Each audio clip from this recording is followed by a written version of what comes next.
Welcome to a very special unboxing, straight from South Korea, because that's the only place you can get this thing from right now. We've got a Galaxy S10, we've got a Galaxy S10 Plus, and the real reason we're here, the Galaxy S10 5G. I feel like the company's missed a trick here. By calling it the S10 5G, they've almost implied that it is basically the S10 with 5G functionality, when actually, it is so far ahead, I would almost call it a generational leap. For starters, it comes with a 25-watt fast charger, well above the 15 you get on the normal model. You get a USB Type-C to full-size USB adapter.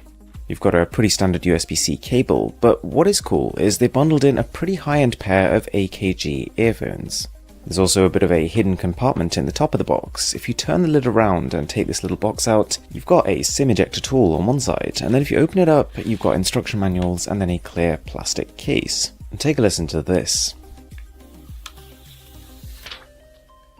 The most immediate thing you'll notice about this phone is the size. It's gigantic, and yet it's still almost an identical thickness to the pretty slim S10 phones, and it still weighs in at less than 200 grams. So yeah, it feels like a beast, but at the same time it's about as subtle and sleek as we've seen from a phone with nearly a tablet-sized screen on there. We're talking about a device with a 6.7-inch display, and this panel is not just larger but has an even higher screen-to-body ratio than the whole S10 line.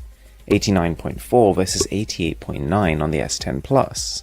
It also looks even brighter to me. I tried turning this and the S10 Plus to their maximum level, and you can probably see the difference for yourself. That is no small deal coming from the already bright S10 Plus. There are also a couple of design tweaks worth pointing out. You can see that the back panel curves a lot more around the body, leaving a slimmer side trim, which then protrudes around the hardware buttons.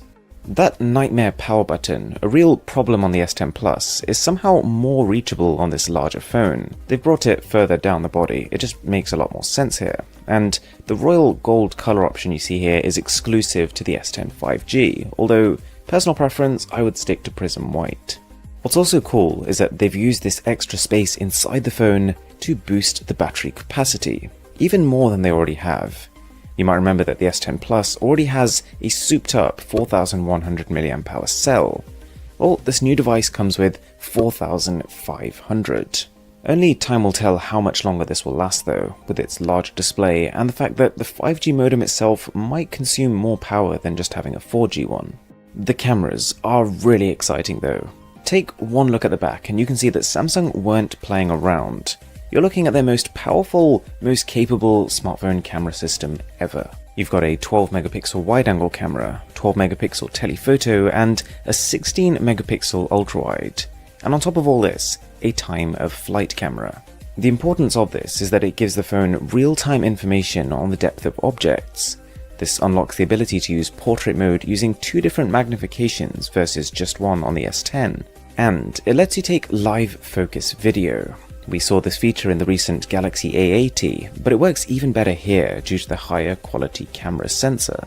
If you flip the phone round, you'll also notice a super elongated hole punch cutout. It almost looks like there's a very strong positive correlation between the size of the phone and the length of the cutout Samsung uses.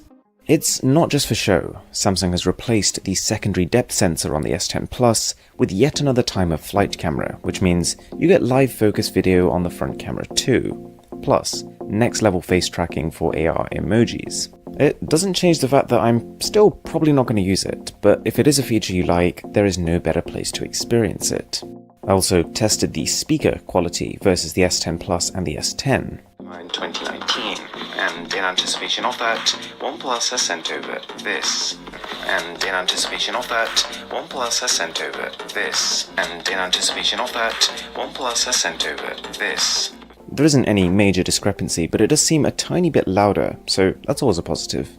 And then, you've got the 5G itself, and to give you an idea, you could expect download speeds that are 10 times faster, as well as almost non-existent latency, when it's set up. And because this 5G infrastructure may be a long way off, especially in some countries, I don't think it's the biggest selling point of the phone. If you convert the Korean price, you end up with around $1,000, and I've no doubt when it ends up hitting the market, you could be paying $1,100 or even $1,200.